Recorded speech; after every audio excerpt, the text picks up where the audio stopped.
On today's Ohio State football report presented by Prize Picks, we are going to hear from Buckeye Nation. We asked some posts earlier today, had some posts that said, hey, ask us your questions from the weekend and whatnot. We're going to get into them and what they mean for the Buckeyes coming up, everything around Ohio State football. So we're going to hear from you, Buckeye Nation. But first, if you love the Buckeyes and you're not subscribed to the best Ohio State football YouTube channel, what are you doing? It's free. Hit that sub button right now. First question / comment.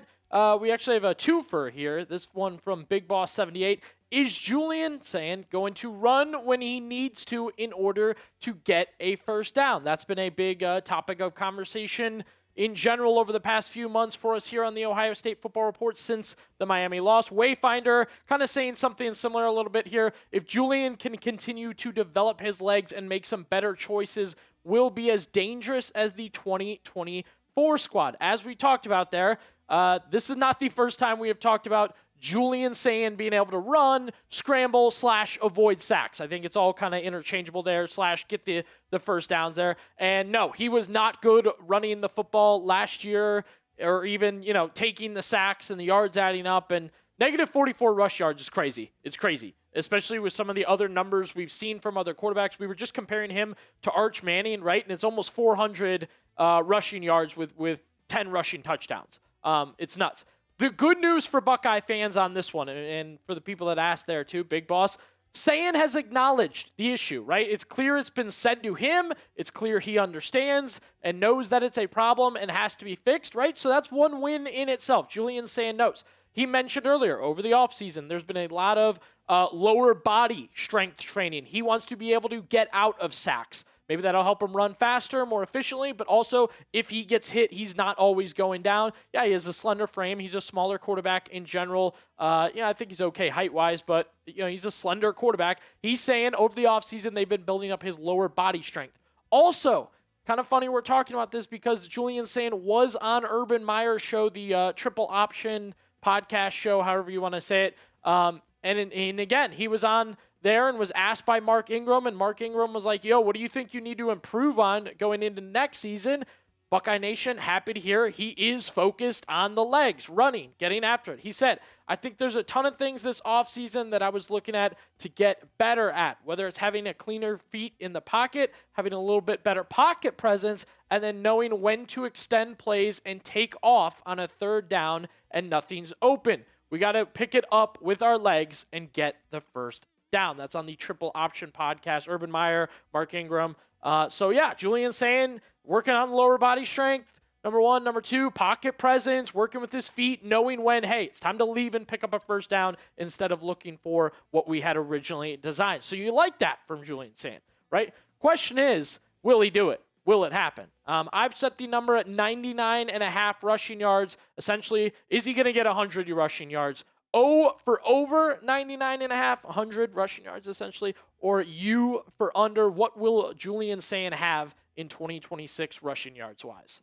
And we have also put the emphasis on the idea like it takes running the football in the race for a college football playoff championship. You have to do it. You have to be able to run. You have to be able to pick up the yards. We show the evidence here, right? These are the rushing yards for the past winning quarterbacks over the full season, right? So it's not just the playoff itself. You have to do it over the season. It has to be a part of your game. It has to be something teams see on film, right? That teams understand that Julian Sayin can leave the pocket and run. The great Will Howard, and look, these aren't 500,000-yard rushers. I'm not looking for Lamar Jackson here. You have to show both your team and the other team you have the ability to carry the football. Look at this, some double digits in the rushing touchdowns, few rushing touchdowns, 0 and negative 44 is not going to fly for Julian Sayin in 2026. However, as we said, he clearly understands that and is clearly working to improve.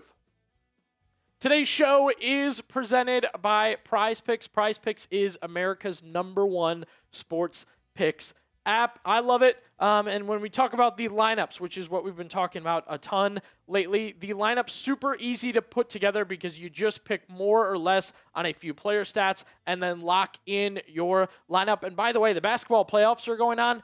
Not for much longer. You definitely want to take advantage of the ability to win cash while watching sports. That's what we always talk about with Prize Picks there. Let's take a look at a lineup made by producer Aiden Parise. Asor Thompson, blocks and steals. More on the 2.5 with that one. Then we have a Cade Cunningham max discount. More on half a point. More on half a point. That's a Cade Cunningham max discount. Looks pretty good there. And then Donovan Mitchell, field goals made, more on 8.5. Huge game. Donovan Mitchell was not good in Game 6. Now it's Game 7. We'll see if he can step up, rise up, and get it done. So that's an example of an easy-to-make lineup on Prize Picks. And also, with the new social feeds feature, you can share Prize Picks with your friends and copy lineups with a single click. That includes me and producer Aiden Parise, as I said. You follow us on Prize Picks, tailor fade our picks, and get the picks before they even get posted on the show.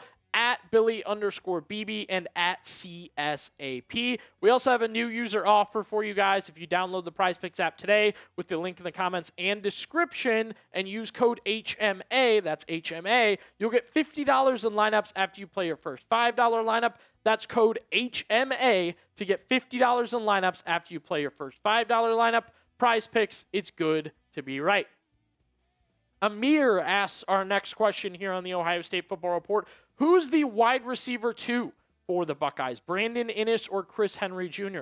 Essentially, after Jeremiah Smith, who's Julian Sayin, thinking about throwing the ball to? It's been and it's wild this question came in because it's been a tough week for Brandon Inniss. If you don't live online like we do here at Chat Sports, and we live online to help make the show better, Brandon Inniss, and by the way, I think it speaks to the fact that he was at Chad Johnson's wide receiver camp. So was Jeremiah Smith, so we're pros, so we're college guys. Like, he got a good invite here to go to this camp. It's cool. People clowning him a little bit for the route running. Look, he's not covered, number one. So in general, I think that just sometimes looks a little weirder just because, you're uncovered, you're not showing what you're doing. And I'll be honest, yeah, he was just a little shimmy shaky. Just a lot of shaking, a lot of limited movement. And then, went up and got this one-handed pass. And the comment section tough. Even Buckeye fans just saying, can't believe this is our slot receiver when we used to have Emeka Buka. There's got to be better options than this. Kyle Parker is going to take over. Tough week for Brandon Inniss, and this video circulated a ton. And it kind of left me thinking in general, man, Buckeye Nation really hating on him a little bit. We've done some stuff here on the show where it's don't sleep on Brandon Inniss. This is what he does well. Did leave me wondering over the weekend, who is Brandon Inniss at this point with Ohio State? Biggest question, and something I've thought about over time, is he the common OSU 5-star wide receiver, right? He was a Heartline 5-star wide receiver recruit. What does that usually mean? Come on. Emeka Buka and Jeremiah Smith and Carnell Tate and even some non-5-stars still rise up if they were recruited by Heartline and look really, really good. Absolutely, he has not reached that potential in any sort of way yet. And I say yet. Could be, we're talking about 2026 now. We're getting into this season. No, he has not reached that 5-star recruited by Brian Hartline. That is not the potential Brandon Inniss has met as of right now. However, great leader, reliable target, a guy in the NIL era that remains on the team, a guy that wanted to be an Iron Buckeye was his number one goal over the offseason. And again, we've gone over the stats. The most of the passes to him are caught, and they're usually first downs. How valuable is that in a wide receiver? Yeah, that's him. He's awesome.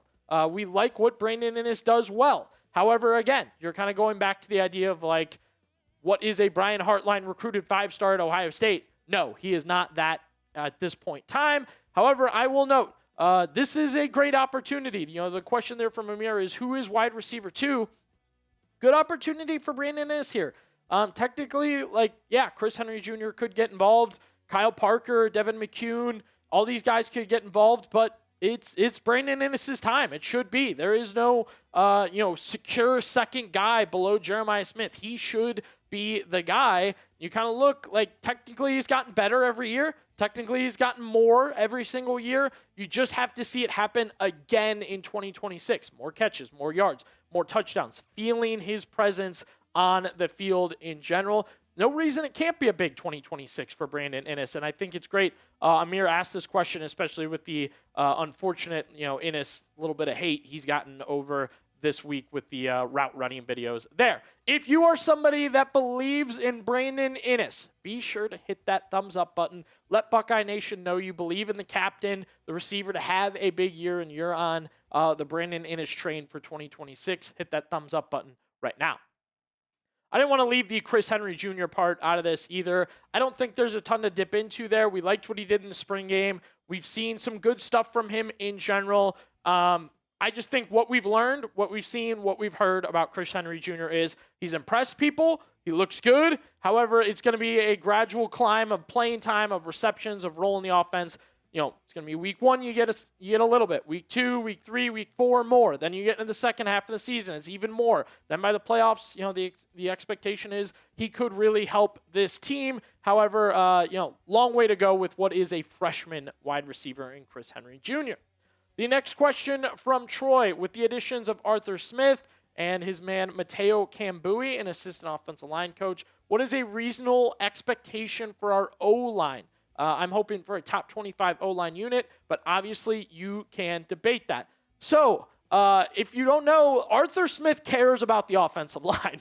That is a big part of his offense. That's a big part of what he values in an offense. Breaking it down a little bit, you know, I had to go double take and double check here. You know, PFF gave Pittsburgh an 88.8 pass block rating, and that was a top 10 unit overall in 2025 from PFF. So I know Steelers fans are a little bit of haters on Arthur Smith and how he kind of operates. They had a good offensive line, and scheme's definitely a big part of that. Arthur Smith noting any offense he's ever ran, the line of scrimmage has to be won. That is a very big deal. So again, cares about it, values the offensive line, and it is going to be an outside zone run-heavy scheme for the Buckeyes when they run the ball. Has been for the Steelers, Falcons, Titans under Arthur Smith. That is a type of run style that requires a lot from the offense line, a physicality, a movement, a focus, a ability to be smart on the offensive line. I believe Arthur Smith cares and runs a good offensive line, so I absolutely think it will look good under Arthur Smith.